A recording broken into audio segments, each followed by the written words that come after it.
Oi pessoal, tudo bem? Para quem não me conhece, eu sou a Ana Carolina, sou psicóloga, especialista em dependência química e hoje eu vou falar para vocês sobre mindfulness, se ele é ou não baseado em evidências. Recentemente nos perguntaram isso, né, uma dúvida de uma de nossas alunas, uma preocupação em relação à sua prática profissional, diante de uma insegurança, que essa é uma nova prática, diante de uma preocupação ética, né, de aplicar uma técnica que seja baseada em evidências, nas melhores práticas em saúde mental. Também porque é uma exigência dos conselhos de classe, né? Por exemplo, eu que sou psicóloga, né? O meu conselho de classe exige que eu apenas pratique técnicas que sejam baseadas em evidências, que tenha um embasamento teórico robusto, tá? E é claro que a gente tem essa vontade, essa necessidade de garantir para os nossos pacientes essa boa prática, né, para que eles de fato melhorem.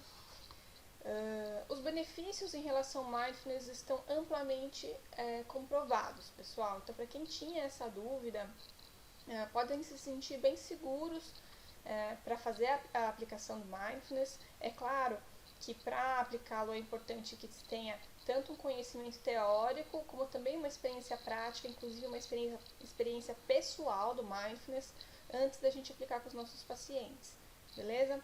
Então, tem um centro de estudos lá na Universidade da Califórnia que chama The Greater Good Science Center.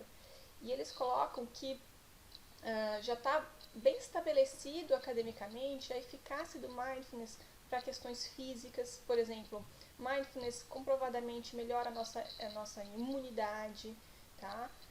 Para questões emocionais. Então, a gente tem muitos, e eu vou mostrar para vocês aqui hoje estudos falando da eficácia do mindfulness para a depressão, para tratamento de transtorno afetivo bipolar, para tratamento de toque, entre outros transtornos mentais.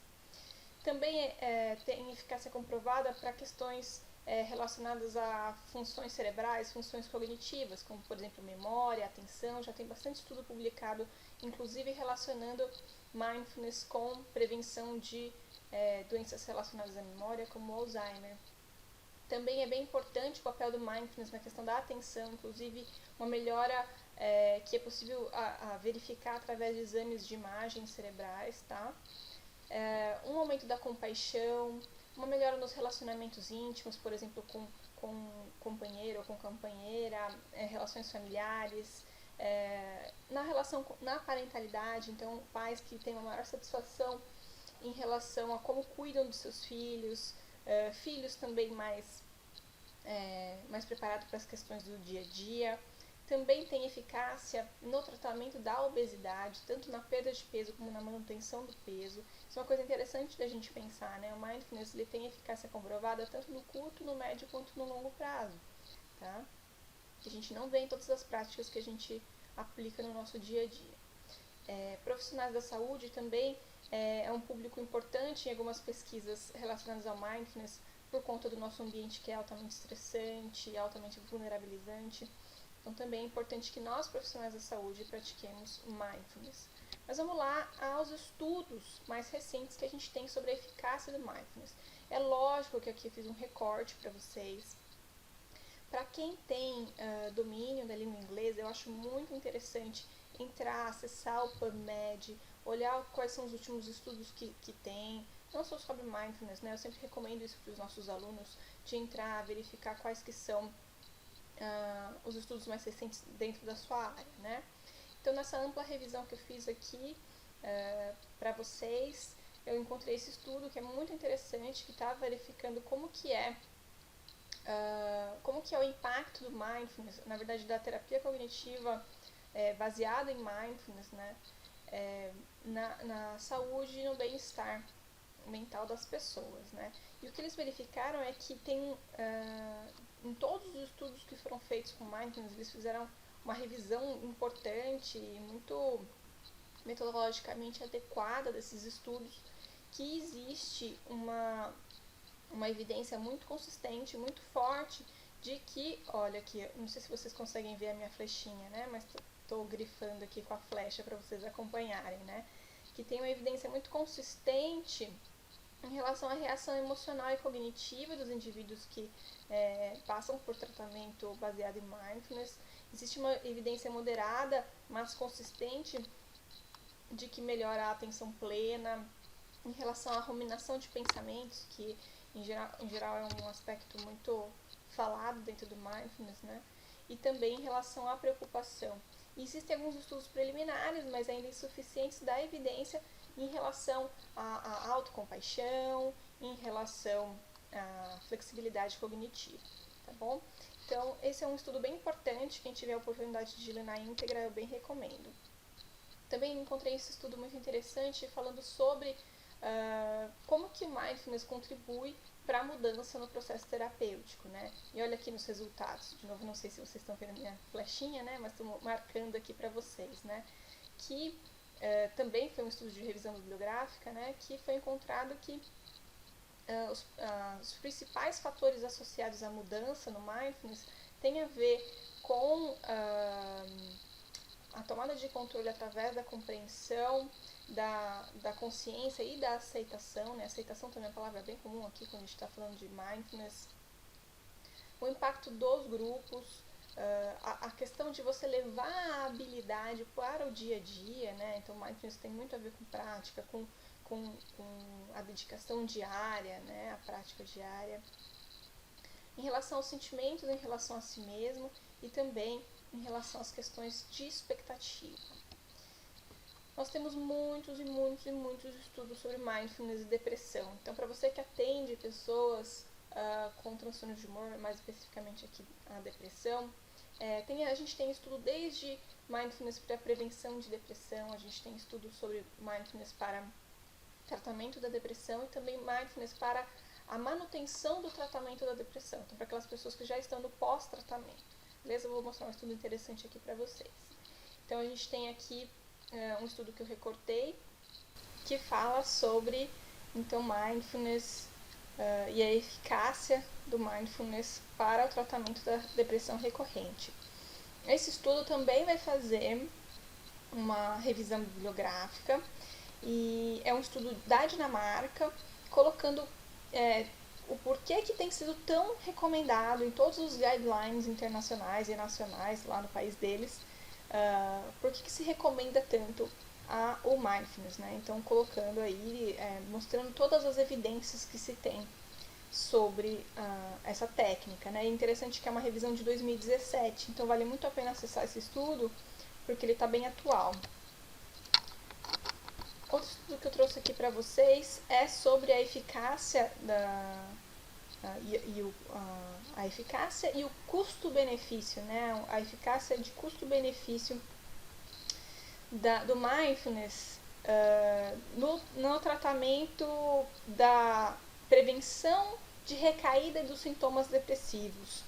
E eu achei muito interessante porque esse estudo levou em conta tanto um grupo que estava tendo o tratamento baseado no mindfulness como o tratamento baseado apenas em antidepressivos, tá? E aí, comparando esses dois grupos, o que se mostrou é que não há uma intervenção que seja mais efetiva que a outra, né? Que o mindfulness seja superior ao medicamento, porém que resultam resultados similares, ou seja, como é importante a gente também colocar para o nosso paciente essa possibilidade, né?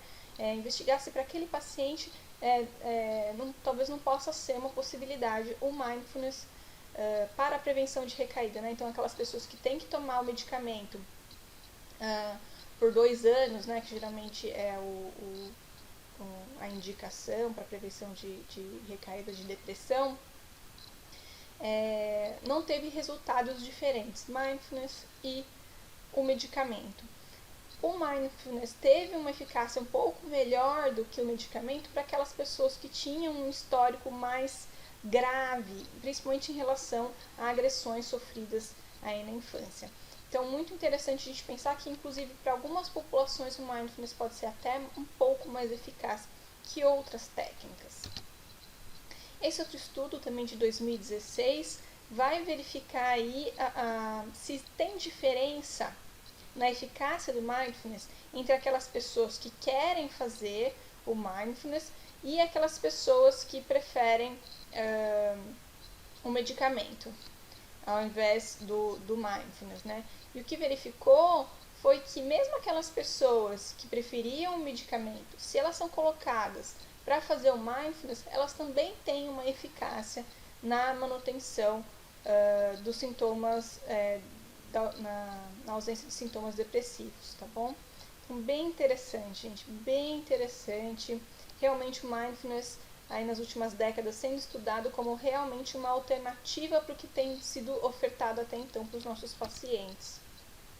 Então aqui eu coloco para vocês alguns estudos, alguns outros estudos bem recentes, 2016, 2014 aqui para vocês verem como existe uma variedade enorme de ensaios clínicos com mindfulness. O que são os ensaios clínicos? São aqueles estudos para a gente medir a eficácia de uma intervenção. Então, em saúde, como é que a gente sabe que algo funciona?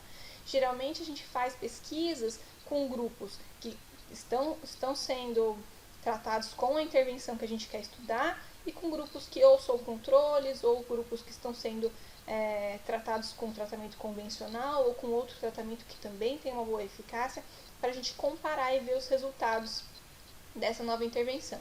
Então aqui a gente tem, por exemplo, o estudo para adultos com TDAH, também mostrando a eficácia do mindfulness nessa população. Tem muito estudo, até porque desde o começo se foi pensado o mindfulness para essa população, para pessoas com dores, né? Tanto dor crônica, aqui no caso desse estudo, para pessoas com dor de cabeça. Também aqui para tratamento de insônia, que é muito interessante, né? Há muito tempo já se usava meditação e técnicas respiratórias para tratamento de insônia, e aqui mais especificamente mindfulness, e também para transtornos obsessivos compulsivos, tá bom? Então, esses aqui, gente, foram alguns estudos que eu selecionei para vocês, mas tem muito mais, tá? Tudo isso estou contando para vocês e é um gostinho, né, do que a gente encontra lá na nossa pós-graduação. Por quê, pessoal? Eu sei que é difícil a gente conseguir acessar esses estudos que estão em inglês, que são de outros países, nem todo mundo tem domínio lá de mexer no PubMed e conseguir o acesso gratuito aos artigos acadêmicos, né, que geralmente é quem está nas universidades que consegue esse acesso. E a gente precisa de outras alternativas, né, de outras formas de a gente acessar esse conteúdo que é super importante. Hoje, quem é da área de saúde mental, é essencial ter o domínio aí do mindfulness, né, porque quando a gente descobre uma técnica que é altamente eficaz, como a gente verificou aí com mindfulness, tem que fazer parte do nosso repertório. Né? Eu acho que é uma responsabilidade, é uma ética nossa profissional dominar e aplicar aquelas técnicas que são baseadas em evidências e que a gente sabe que pode sim promover uma evolução terapêutica para os nossos clientes. Então, aqui nos nossos cursos de pós-graduação da vida mental em parceria com o NIP, a gente tem, dentro de algumas disciplinas, o mindfulness, né? E é muito interessante porque vocês vão poder conhecer mais profundamente essa técnica, vão poder começar a aplicar em vocês mesmos, para então poderem aplicar nos pacientes também, tá bom? Então a gente tem esse curso de saúde mental para equipes multiprofissionais, que é um curso muito gostoso, que tem muita troca entre os alunos, vale muito a pena vocês conhecerem. Eu vou colocar o link aqui para vocês conhecerem mais.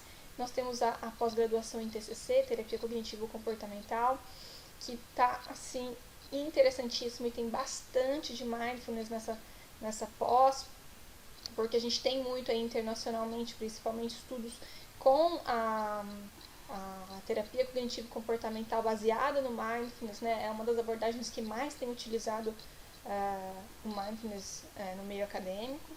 Temos o curso de Psicologia do Trânsito, que é exclusivo para psicólogos. Esses 3 cursos são cursos que são presenciais, mas agora nós também temos alguns cursos que são semipresenciais, como de Neurociências Forense, Neurociências na Terceira Idade. Também temos o curso de Neurociências na Infância e Adolescência e o curso de Dependência Química. Todos semipresenciais. Todos vale muito a pena conhecer. Todos em algum momento vão passar pela questão do mindfulness, tá bom? Coloquei aqui os links para vocês se inscreverem e aproveitem para se inscrever logo, porque as nossas turmas são sempre lotadas e a gente está com inscrições abertas, beleza? Então aqui também está o meu contato, do Dr. Elge e da Rosineide, coordenadores dos nossos cursos de pós, e os nossos WhatsApp. Qualquer coisa é só entrar em contato para qualquer dúvida, tanto sobre Mindfulness como sobre as nossas pós-graduações. Muito obrigada!